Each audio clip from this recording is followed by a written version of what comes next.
이 보낸 자가 떠난 후에 예수께서 무리에게 요한에 대하여 말씀하시되 너희가 무엇을 보려고 광야에 나갔더냐? 바람에 흔들리는 갈대냐?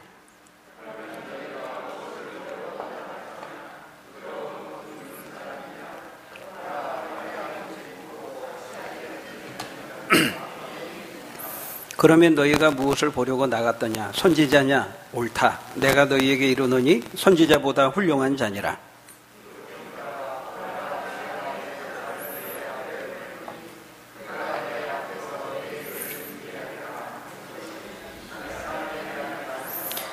내가 너희에게 말하노니 여자가 낳은 자 중에 요한보다 큰 자가 없도다. 그러나 하나님의 나라에서는 극히 작은 자라도 그보다 크니라 하시니.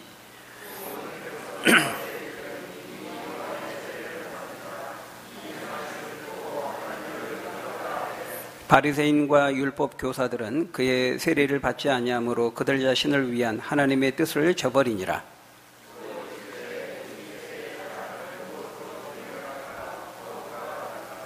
비유하건대 아이들이 장터에 앉아 서로 불러 이르되 우리가 너희를 향하여 피리를 불어도 너희가 춤추지 않고 우리가 곡하여도 너희가 울지 아니하였다 함과 같도다.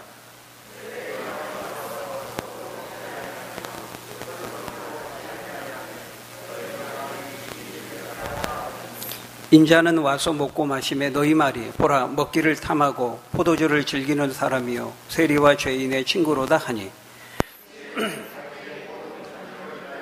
옳다함을 얻느니라. 아멘. 네, 오늘날 우리가 살아가는 이 시대는 불감증의 시대라, 불감증의 세대라 이렇게 말할 수 있습니다. 저기 북한은 며칠 전에 남북 공동 연락사무소를 폭파한 데 이어서 연일 우리 대남 강경 모드로 전환해서 연일 수위를 높이고 있습니다.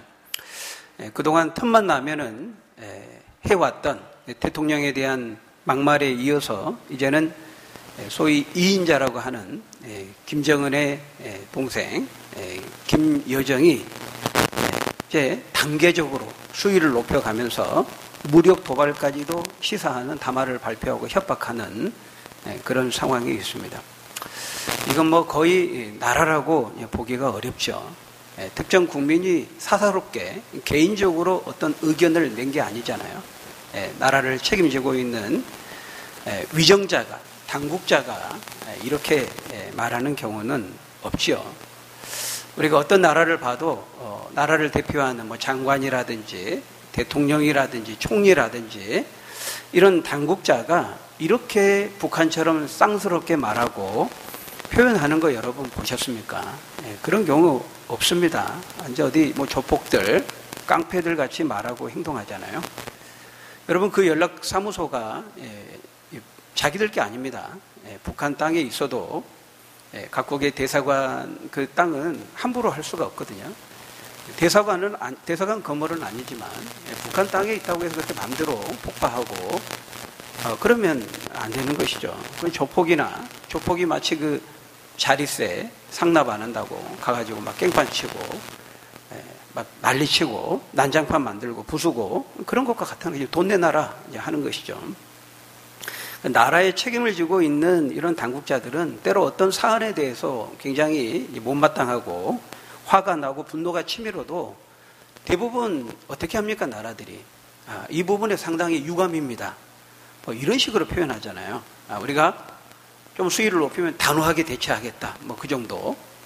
아니면 우리 국가 이익을 위해서 할 수 있는 모든 필요한 조치를 다 취하겠다. 이런 식으로 말하지.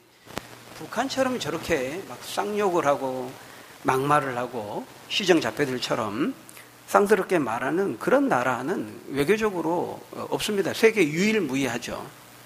북한의 수준을 딱 보여주는 것입니다. 뭐 나라라고 하기가 어렵습니다. 국가 간에 약속을 하고 계약을 하고 문서에 도장을 찍고 사인을 했으면은 지켜야 되는데 언제든 헌신짝 버리는 것처럼 마음대로 버리고 하는 사람들이죠.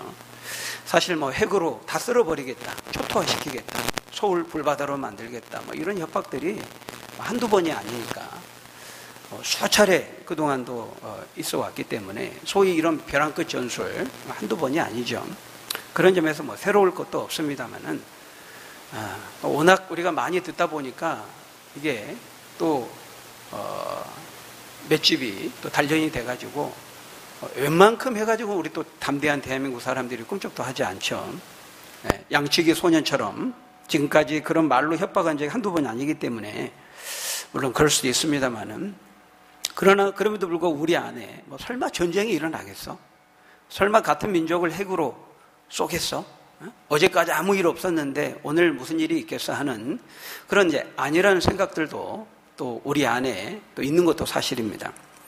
어떤 전문가가 TV 토론에 나와서 북한이 절대 서울에 핵폭탄을 쏘지 못하는 이유에 대해서 제가 들은 적이 있습니다. 그러니까 서울에는 중국 사람들 비롯해서 많은 외국인들이, 부특정 다수의 외국인들이 있다는 거예요. 근데 만일 서울에다가 핵폭탄을 쏜다든지 방사정포 같은 그런 전면적인 도발을 하면 한국 사람뿐만 아니라 굉장히 많은 부특정 다수의 외국인들이 함께 죽는다는 겁니다. 그런 무모한 짓을 하면 우방인 중국은 말할 것도 없고 모든 세계를 상대로 전쟁을 해야 되는 일이 발생하기 때문에 아무리 무식한 북한이라도 그 정도는 계산을 한다는 겁니다. 듣고 보니까 나름 일리가 있습니다. 듣고 보니까 마음이 굉장히 편안해집니다. 정말 그렇게 되면 좋겠습니다. 근데 이제 그거는 북한을 굉장히 정상적인, 합리적인 상대로 우리가 생각을 하는 그 선에서 이제 나온 생각들이죠. 우리가 이 역사를 보면은 항상 전쟁은 설마 하는 그 상황에서 벌어졌다는 것을 우리가 기억해야 됩니다. 그리고 아차 하는 순간에 승패가 결정되고 나라를 잃어버리는 그런 경우가 숱하게 많이 있었다는 것을 우리가 기억해야 되는 것이죠. 지금 세계 유일의 분단 국가로 남아있는 곳이 바로 우리 한반도입니다. 그리고 세계에서 가장 전쟁의 위험성이 높은 지역으로 지목되는 곳도 우리가 살고 있는 이 한반도 땅입니다. 세계 모든 사람들은 우리 대한민국을 굉장히 불안의 눈으로 시선으로 보고 있어요. 우리만 그렇게 생각하지 않는 거죠. 동북아의 화약고 제3차 대전의 진원지가 될 가능성이 가장 높은 곳, 바로 그것이 우리가 살고 있는 바로 이 한반도 땅이다라고 하는 것입니다. 근데 이제 우리만 잘 그렇게 생각하지 않는 것이죠. 설마 뭐 전쟁이 일어나겠어? 스스로에게 최면을 걸고 있는지도 모릅니다. 이게 담대함인지 용기인지 아니면 안일함과 불감증인지 우리가 한번 생각해 봐야 되는 것이죠. 우리가 이 코로나19를 대하면서도 안일하게 대처하면 반드시 큰 대가를 치르게 되는 것과 같습니다. 물론 북한이 좀 위협한다고 해서 한두 마디 말 폭탄을 쏟아 놓는다고 해서 그것에 그냥 불안해하고 호들갑을 떨고 저기 중국 사람들처럼 막 온통 사재기하고 그렇게 과도하게 반응할 필요는 없겠죠. 그렇지만 긴장할 때는 우리가 긴장을 해야 되고 경계를 늦추지 말아야 한다라는 것입니다. 당연히 정부와 담당자들은 최악의 시나리오를 가정해서 대비를 하고 만반의 준비를 해야 할 것입니다. 우리가 태풍이 예견되면 당연히 우리가 최악의 경우를 상정하고 유리창에 테이프도 붙이고 비닐하우스도 돌아보고 당연히 점검을 하고 대비를 하는 게 정상인 것이죠. 무엇보다 우리는 이 불감증 잘 경계해야 됩니다. 오늘 본문 우리가 읽었던 31절에 보면 예수님은 당시 이 불감증에 걸려있는, 불감증에 빠져있는 유대인들을 향해서 지금 말씀하고 있어요. 불감증에 빠져있는 유대인들을 향해서 이 세대의 사람을 무엇으로 비유할까 그렇게 말씀합니다. 이 세대의 사람들이 무엇과 같다는 것입니까? 우리 32절 한번 같이 읽어볼까요? 32절 시작. 비유하건대 아이들이 장터에 앉아 서로 불러 이르되 우리가 너희를 향하여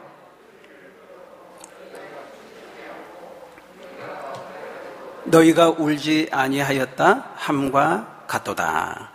이 세대를 무엇으로 비유할 수 있다는 것입니까? 지금 예수님은 아이들의 놀이를 비유로 언급하면서 말씀하고 있는 거죠. 이제 우리도 어렸을 때 이렇게 아이들과 모여서 동네에서 놀잖아요. 요즘은 다 스마트폰으로 각자 따로 놉니다만 또 우리 어렸을 때는 그래도 동네에서 다 모여가지고 이제 놀았잖아요. 나이에 따라서 이제 하는 놀이들이 좀 다릅니다만, 좀 아주 어린 애들 이제 소꿉놀이 합니다. 소꿉놀이. 이제 엄마 아빠 하는 거 보고 따라 하죠.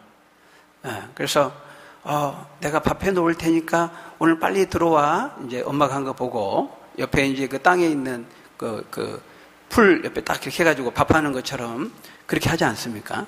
안 해보셨어요? 저는 해보진 않았지만 한 거 봤습니다. 예. 그리고 이제 역할을 다 정해주잖아요. 꼭 그거 하면 자기가 다 정해줍니다. 나서서 정해주는 애가 있어요. 너는 뭐 하고 너는 뭐 하고. 그러면서 이제 자기가 제일 좋은 거 하죠. 나는 이제 엄마고, 조금 마음에 드는 이제 친구는 이제 아빠하고, 나이가 어린 동생은 이제 네가 애기야 뭐 그러면서, 조금 마음에 안 드는 이제 친구는 이제 동네 아줌마 아저씨 이제 그런 역할을 하는 겁니다.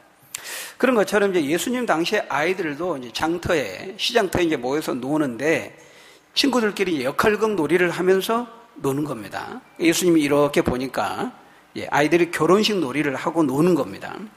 지금 그것을 그대로 가지고 와서 예수님이 지금 교훈하고 계시는 거예요. 우리가 이런 것을 보면 참 예수님께서 우리 일상의 삶에 굉장히 그 세밀한 눈으로 디테일하게 우리의 삶의 구석구석을 다 이렇게 면밀하게 관찰하시고 살펴보신다라는 사실 우리가 알 수 있습니다. 주님은 이제 사람으로서 우리가 똑같이 시험을 당하시고 모든 삶의 국면들을 다 체험해 보셨기 때문에요. 우리를 굉장히 속속들이 구석구석 다 살펴보시고 경험해 보시고 아신다는 겁니다. 그래서 우리가 복음서를 보면은 예수님의 교훈은 깊이는 굉장히 있지만은 굉장히 또 쉬워요. 우리 아주 일상에 익숙한 그 소재들을 교보제로 사용하셔서 이렇게 교훈하시는 것을 볼 수 있는데 그만큼 우리의 삶을 잘 이해하고 계신다는 것을 또 한편 보여주는 것이죠. 그래서 거기 이제 피리를 불어도 너희가 춤을 추지 않고라는 말은 당시 이제 결혼식에서, 유대 결혼식에서 막 피리를 불고 춤을 추고 이제 흥겹게 이렇게 했던 그 결혼식의 모습을 이제 아이들이 흉내내는 것을 그대로 빗대어서 말씀하시는 것입니다. 그런데 어떻습니까? 근데 이 애들이 이렇게 소꿉놀이를 하면은 꼭 잘 안 따라주는 애들이 있어요. 거기 있어서 같이 끼워줘서 하기는 하는데 적극적으로 안 합니다. 별로 재미없다는 거죠. 야, 너 피리 담당하고, 너 들러리, 너가 춤추고 노래하고, 나는 엄마고, 나는 신부고, 너는 신랑이고, 자, 우리 하자 했는데, 이제 제대로 안 하는 겁니다. 재미가 없으니까. 그래서 이제 누군가가, 야, 결혼식 재미없다. 우리 다른 놀이 하자. 이제 그렇게 말하죠. 이제 그러면 이제 무슨 놀이 합니까? 이제 장례식 놀이로 이제 바꾸는 겁니다. 거기 이제 우리가 곡하여도 너희가 울지 아니하였다라는 이 말씀은 이제 예수님께서 아이들의 그 장례식 놀이를 빗대어서 지금 말씀하는 거예요.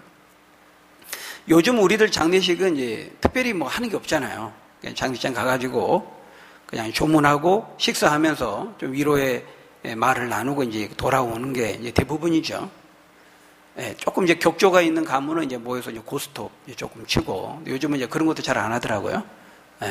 요즘 특별히 하는 게 없습니다. 요즘은 장례식장에서 또 상조회에서 뭐 다 알아서 하기 때문에 일사천리로 다 진행하기 때문에 특별히 하는 게 없는데 옛날에는 우리나라도 뭐 동네에서 뭐 결혼식이 어느 집이 이제 결혼식 한다 그러면 동네 잔치죠. 초상이 났다 그러면 이제 동네 전체가 나서서 이제 그 일을 같이 감당하는 걸 볼 수 있습니다. 유대 사회도 이제 그랬던 것이죠. 그래서 이제 그래서 이렇게 장례식 이렇게 상에 같이 만들고 뭐 들고 앞에서 이렇게 끌고 사람들 동네 사람들 다 따라가고 앞에서 땡그랑 알죠? 예.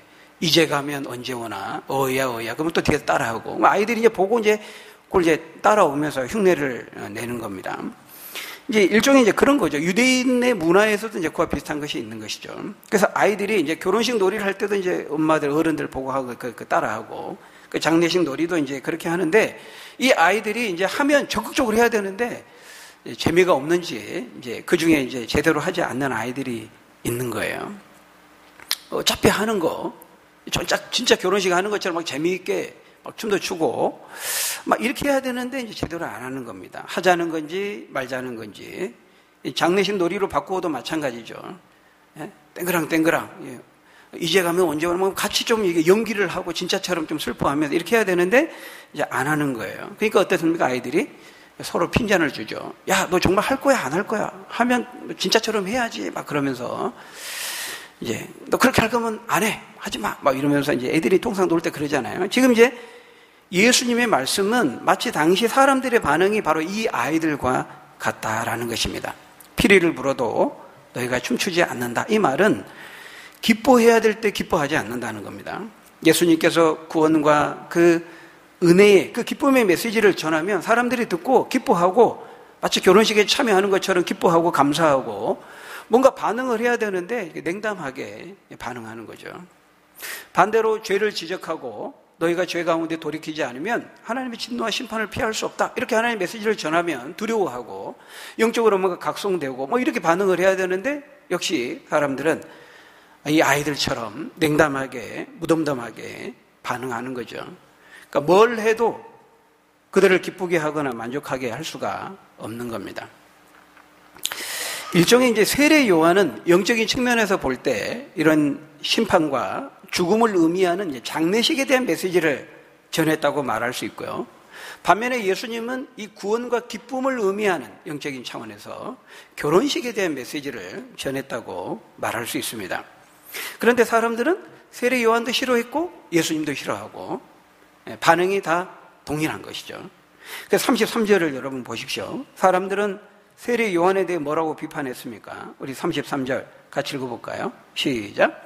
세례 요한이 와서 떡도 먹지 아니하며 포도주도 마시지 아니하며 너희 말이 귀신이 들렸다 하더니. 그러니까 사람들은 요한의 엄격한 이런 금욕주의적인 삶에 대해서 좋아하지 않았습니다. 비판했습니다. 여러분, 세례 요한은 일반 사람들과는 다르게 광야에 거주하면서 약대 털옷을 입고 메뚜기와 석청을 먹고 야인처럼 굉장히 이제 금욕적인 그런 생활을 했습니다.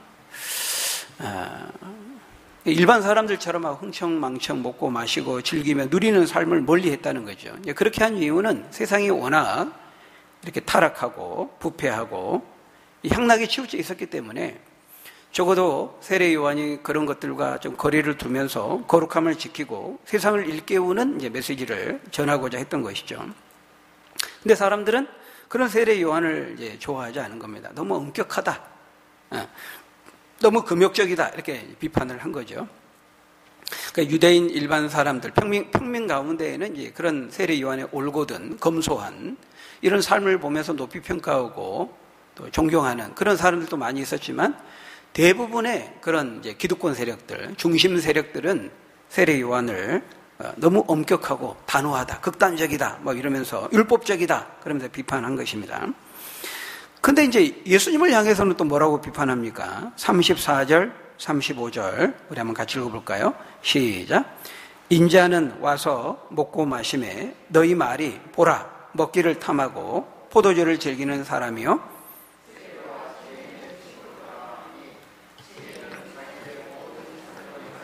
옳다함을 얻느니라. 그러니까 세례 요한과는 이제 정반대로 또 비판을 하는 겁니다. 그러니까 세례 요한은 너무 안 먹고 안 마신다고 뭐라고 하고 예수님은 이제 반대로 너무 많이 먹는다고 뭐라고 하는 겁니다. 먹기를 탐하고 포도주를 즐기고 세리와 죄인들을 친구처럼 가까이 하면서 이제 너무 속되게 산다.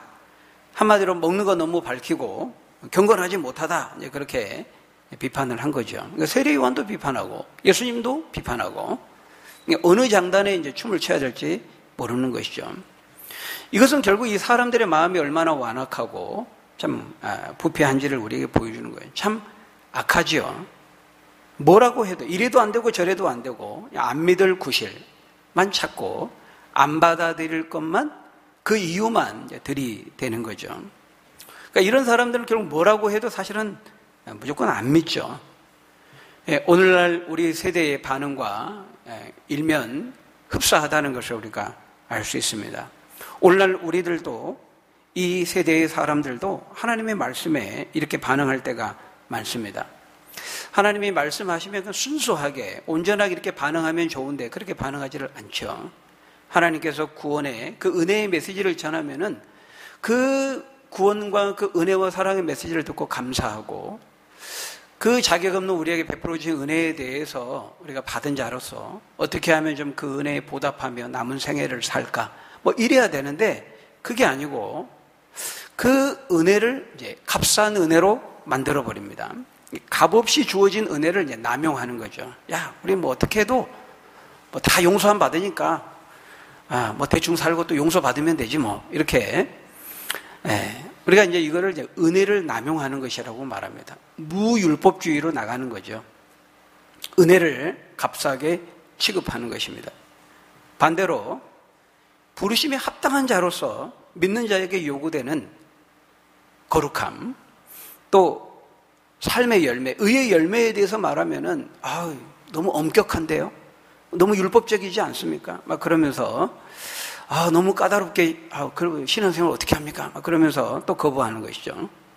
그러니까 이 불신앙적으로 나가려고 하는 사람은 이렇게 말해도 저렇게 말해도 만족시킬 수가 없는 거예요. 뭐라고 말해도 항상 부정적으로 보고 받아들이지를 않는 거죠. 그러니까 어떤 사람들은 교회에 와서 목사가 하는 설교의 내용에는 별로 주의를 기울이지 않으면서 이제 엉뚱한 것만 보는 사람들이 있어요. 목사님이 설교자가 너무 뚱뚱하던데 막 그래가지고 너무 뚱뚱해서 은혜가 안 돼. 그러면서 턱이 몇 개인지 모르겠어 하면서 턱에 주름을 세느라고 설교의 내용에는 주의를 기울이지 않으면서 그런 사람이 있어요. 또 어떤 사람은 이제 반대로 이제 목사가 좀 이제 마르잖아요. 그럼 이제 너무 말라서 이제 은혜가 안 된다고 또 이제 흠을 잡습니다. 좀 목사님이 좀 그래도 풍채가 있고 좀 넉넉함이 있어야지 너무 빼짝 말라가지고 남들 살찔 때 뭐 한 거야? 막 그러면서 너무 사람이 성격이 괴팍하고 예민하니까 살이 안 찌지? 막 그러면서 너무 또 이제 말라서 또 은혜가 안 된다고 말하는 거죠. 어떻게 하라는 겁니까? 어떤 사람 와서 교회 분위기가 뭐 안 좋다. 조명이 좀 뭐 마음에 안 든다. 주보 디자인이 마음에 안 든다. 막 그러면서 의자가 반듯하게 안 맞아 있다. 막 그러면서 별로 중요하지 않는 거. 화장실에 갔더니 화장지 뭐 질이 별로 좋지 않더라. 막 그러면서 그래서 교회 안 가. 뭐 그러면서 그런 분은 없겠습니다만은 별로 중요하지 않는 엉뚱한 것에 늘 흠을 잡고 하는 거죠. 그러니까 이런 사람은 어떻게 해도 이제 삐딱하게 늘 반응을 하는 겁니다. 결혼식 놀이를 해도 시큰둥하고 장례식 놀이를 해도 시큰둥하는 아이들과 이제 다를 바가 없는 것이죠. 여러분, 우리는 그렇게 해서는 안 되겠습니다. 하나님 말씀 앞에 온전하고 바르게 반응할 수 있는 여러분 되시기를 바랍니다. 우리가 장례식에 대한 메시지를 듣든지 결혼식에 대한 메시지를 듣든지 사실 우리에겐 다 필요해요. 여러분, 우리가 장례식이 나면은 웬만하면 가서 조문하십시오. 여러분이 시신을 보신 적이 있습니까? 한 번 정도는 보는 게 유익합니다. 우리들도 언젠가 그렇게 될 것이기 때문에 그것을 우리가 또 교훈을 얻기 위해서도 볼 필요가 있는 거죠. 그래서 전도서 7장 2절에 보면 뭐라고 말씀합니까? 전도서 7장 2절에 보면 우리 한번 같이 읽어볼까요? 시작. 조상집에 가는 것이 잔치집에 가는 것보다 나으니 모든 사람의 끝이 이와 같이 됨이라. 산자는 이것을 그의 마음에 둘지어다. 그러니까 우리가 이제 장례식장 가고 이럴 때는 우리가 좀 감정이입을 좀 할 필요가 있어요. 나도 저렇게 될 수 있다. 언젠가는 하나님 앞에 서게 된다. 그럴 때 우리가 이렇게 좀 감정적으로 이입도 하고 그래야 되는데 엉뚱한 것에 우리가 감정이입할 때 많아요. 드라마 볼 때. 그런 거 보면서 왜 이렇게 잘 우는지 몰라요. 다 PD들이 조작한 건데 그거. 그것도 필요한 영적인 필요한 또 우리의 감수성일 수 있겠습니다만은, 근데 우리가 그런 거 보면서는 막 잘 우는데 하나님의 이 엄중한 말씀을 듣고 반응하는 데에서는 너무 무덤덤하고 냉담한 거 아닌가 우리가 좀 생각하게 되는 것이죠. 여러분, 반대로 우리가 결혼식에 가서는 무엇을 배워야 됩니까? 장차 예수님의 재림을 통해서 이루어질 어린 양의 혼인잔치에 대해서 우리가 생각할 필요가 있습니다. 그때가 되면은 우리가 이런 결혼식의 그 기쁨과는 비교할 수가 없죠. 완전한 기쁨, 완전한 환희, 그 영광, 그 축복을 누리게 된다는 것을 우리가 결혼식을 통해서 또 배울 수 있는 것입니다.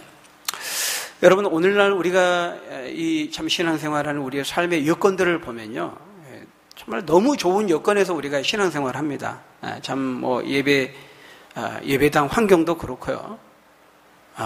또 각종 최신의 이런 디자인을 통해서 저마다 이렇게 인쇄된 우리가 성경책을 다 가지고 있잖아요. 옛날 몇백 년 전만 해도 그런 게 어디 있습니까? 한 교회 성경 하나 있는 것도 어려운데요. 옛날에 뭐 두루마리 성경, 양피지로 만들고, 근데 지금은 막 성경이 널려 있잖아요. 또 좋은 신앙 서적들, 인터넷 접속만 하면 뭐 얼마나 많은 설교를 접할 수 있습니까? 그럼에도 불구하고 이렇게 너무 좋은 환경 속에 있음에도 불구하고 우리가 믿음으로 생활하고 그 하나님 말씀 앞에 반응하는 우리의 그 반응의 그 수준을 보면 너무 형편없는 것이죠. 오늘 보면 28절에 보면 예수님께서 뭐라고 말씀합니까? 28절에 보니까요. 내가 너희에게 말하노니 여자가 낳은 자 중에 세례 요한보다 큰 자가 없다. 이렇게 말씀합니다. 그런데 더 놀라운 것은 바로 그 다음에 나오는 말씀이죠. 그러나 하나님 나라에서는 극히 작은 자라도 그보다 크니라. 세례 요한은 이제 정말 대단하고 충직한 하나님의 위대한 그 종이고 사람이었는데요.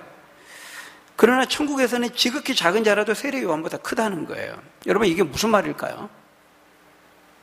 신약시대를 살아가는 오늘 저와 여러분들을 향해 하시는 말씀이에요.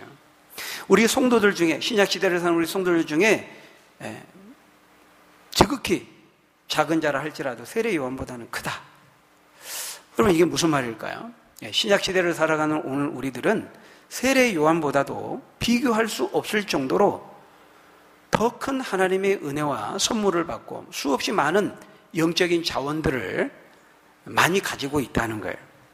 너무 좋은 시대를 살고 있다는 거죠. 세례 요한과 비교해 볼 때 엄청난 특혜를 받고 많은 세례 요한보다 더 큰 하나님의 선물과 영적인 자원들을 받아서 살고 있다는 겁니다. 그렇기 때문에 우리가 더 많은 이런 삶의 자원들, 더 많은 영적인 자원들을 받은 자들이라면 구약시대의 성도들보다 세례 요한보다 우리가 더 신앙생활을 잘해야 된다는 거예요. 더 믿음으로 더 잘 반응하고 더 많은 것들을 이루어야 되는데 그럼에도 불구하고 그렇게 하지 못하고 있다는 것이죠. 여러분 고려시대에 그 왕이 탔던 왕의 마차를 타시겠어요? 아반떼를 타시겠어요? 어떤 거 타시겠습니까? 조선시대 최고의 그 왕이 탔던 마차 말고 뭐죠 그거? 이렇게 가마를 타시겠습니까? 마차를 타시겠습니까? 오늘날 중고 아반떼, 여러분 중고 아반떼 어떤 거 타시겠어요? 여러분 왕이 탔던 마차 아무리 이제 만든 왕의 마차여도요 에어컨 안 나옵니다. 여름에 더워요. 승차감 제로입니다. 속도 느려요. 아반떼 중고 훨씬 낫죠. 아반떼 타죠. 누가 마차 탑니까? 우리 이제 그런 시대에 살고 있다는 거예요. 예를 들면 또 굳이 왜 또 목사님 아반떼를 예로 듭니까? 그 전혀 중요한 게 아니에요. 그냥 나온 겁니다. 아반떼. 마티즈라고 해도 되고. 왜 아반떼냐 마티즈냐 이런 거 중요한 거 아니죠. 여러분 몇십 년 전에 현대 그 정주영 회장이 타고 다니는 포니, 신차 포니 여러분 여러분 안 타죠 요즘은. 그거 더워서 창문 한번 열려면 열다가 더 덥습니다. 열심히 돌려야 되거든요. 요즘 그런 거 저도 안 타죠. 그러니까 우리는 지금 그런 시대에 살고 있다는 거예요. 예를 들어서 상징적으로 말하자면은 영적인 자원의 측면에서도 마찬가지죠.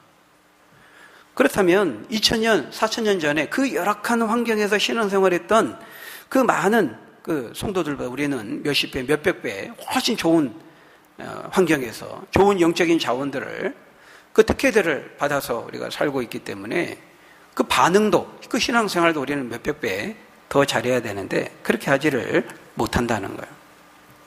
여러분 우리가 잊어서는 안 됩니다. 하나님께서 우리에게 더 많은 것들을 맡기고 주셨다면 더 많은 것들을 요구하시고 기대하신다는 거예요. 그래서 누가복음 12장 47절에 보면요. 우리 47절, 48절 같이 읽어볼까요? 시작. 주인의 뜻을 알고도 준비하지 아니하고 그 뜻대로 행하지 아니한 종은 많이 맞을 것이요. 알지 못하고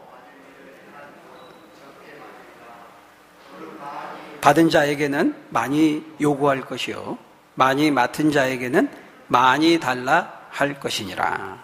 네. 그래서 우리가 맡은 자에게 구할 것은 충성이라고 말하잖아요. 그러니까 더 많은 특권을 받은 자일수록 그 하나님이 주신 특권을, 그 자원을 선용하고 바르게 사용하지 않으면 하나님께서 반드시 그 책임을 물으시겠다는 거예요. 더 많이 혼나는 거죠. 그래서 야고보서에 보면 너희가 되도록 많이 선생이 되려고 하지 마라. 그거 좋은 거 아니다. 이렇게 말하는 거예요. 지도자에게는 더 많은 고난이 주어지기 때문에 더 많은 책임이 따르게 된다는 것입니다. 더 많이, 여러분, 하나님께서 여러분에게 더 많은 지식을 주셨습니까? 더 많은 배움의 기회를 주셨습니까? 그거 자랑하라고 주신 것이 아니죠. 하나님이 주신 그 지식과 배움의 기회들을 통해서 네가 그걸 어떻게 썼느냐, 그것으로 어떻게 반응했느냐, 하나님께서 우리 그걸 따져 물으신다는 거예요. 여러분이 다른 사람보다 더 많이 가지고 있습니까? 물질적으로. 여러분이 다른 사람보다 건강합니까? 여러분 그거 가지고 목에 힘주고 나 혼자 잘 먹고 잘 살려고 하나님 주신 거 아니죠. 그거 가지고 어떻게 반응했는지, 어떻게 사용했는지 하나님께 반드시 따져 물으신다는 거예요. 하나님께서 저와 여러분에게 이런 특권을 주실 때 그것을 어떻게 사용했는지, 그것에 어떻게 반응했는지 하나님께서 반드시 물으신다는 겁니다. 우리가 많은 특권과 삶의 자원들을 가지고 있음에도 불구하고 우리가 그것들에 대한 반응은 너무 한심할 때가 많아요. 우리 너무 애매모호하게 반응하고 희미하게 반응하고 느슨하게 반응할 때가 많습니다. 마치 영적인 불감증에 걸린 사람처럼 우리가 하나님의 말씀을 들어도 읽어도 아무런 감사도 감각도 없고 아무런 마음의 울림도 변화도 없고 영적인 감수성을 잃어버린 것과 같은 것이죠. 여러분, 우리가 우리의 이 마음, 우리의 이 메마른 심령에 대한 우리의 마음, 우리가 이 마음을 움켜잡고 우리가 가슴을 치면서 우리의 마음을 찢으면서 눈물을 쏟으면서 하나님 앞에 기도해야 되는 것입니다. 오늘날 우리가 이 코로나로 인해서 우리가 거의 주일날 딱 한 번 예배드리고 아무것도 하지 못하고 있는데요. 물론 새벽 기도회, 수요 기도회는 합니다만은 여러분 개인적으로 분투하는 것이 필요해요. 영적인 싸움이죠. 우리는 세상과도 싸우고 마귀와도 싸워야 되지만 우리 자신의 육체의 소욕과 싸워야 됩니다. 가만히 있으면 죄를 향해 기울어지는 그런 본성을, 성향을 다 가지고 있기 때문에요. 내버려두면 우리 영적인 심령이 드라이해지고 메말라지고 그렇습니다. 그럼 목사든 어떤 직분이 그걸 커버해 주는 게 아니거든요. 누구도 마찬가지입니다. 성경 읽지 않고 기도하지 않고 하나님의 은혜를 사모하고 갈급하고 찾고 구하지 않으면요, 우리의 심령은 언제든지 죄를 향해 신속하게 기울게 돼 있어요. 여러분 마음의 상태는 어떻습니까? 나의 영적인 감수성은 어떤가? 나의 영적인 감각은 어떤 상태에 있습니까? 우리의 이 냉담한 마음, 돌같이 굳은 마음. 사도 바울이 로마 7장에서 고백하잖아요. 오라 공관자로다. 누가 이 사망의 몸에서 나를 건져내랴. 우리 안에 죄악이 있기 때문에, 죄된 본성이 있기 때문에 가만히 있으면 자동적으로 하나님을 찾고 은혜를 사모하고 성경을 읽고 이렇게 되지 않는다는 거예요. 우리가 그런 몸을 가지고 있습니다. 죄된 본성을 가지고 있어요. 그래서 우리가 끊임없이 우리 영적인 상태, 영적인 감각을 우리가 점검하고 살피고 우리의 영적인 감각이 묻어지지 않도록, 말라버리지 않도록, 우리의 영적인 신경이 묻어지지 않도록 늘 우리가 점검하고 살피는 노력이 우리에게 필요합니다. 그래서 하나님께서 우리에게 기쁨을 주시면 그 기쁜 소식 앞에 기쁨으로 반응하고, 또 우리를 책망하고 경고하면 우리가 그 말씀을 듣고 두려워하고 회개하고 영적으로 각성되고, 이게 영적으로 건강한 거예요. 장례식의 메시지를 들으면 우리가 숙연해져야 되고, 결혼식의 메시지를 들으면 또 기뻐해야 되고, 이게 건강한 영적인 감성과 감수성을 가지고 있는 성도의 반응인 것이죠. 나는 지금 어떻게 반응하고 있습니까? 우리 자신을 한번 생각해 보시고 우리가 영적으로 건강하게 반응하고, 기뻐할 때 기뻐하고 감사할 때 감사하고, 너희 중에 즐거워하는 자가 있느냐 그는 찬송할 것이요, 너희 중에 고난당하는 자가 있느냐 그는 기도할지니라. 우리가 하나님 앞에 건강하게 반응하고 하나님 약속된 축복을 누리며 증거하며 살아가는 저희 여러분들이 다 되시기를 예수님의 이름으로 간절히 축원합니다. 우리 기도하겠습니다.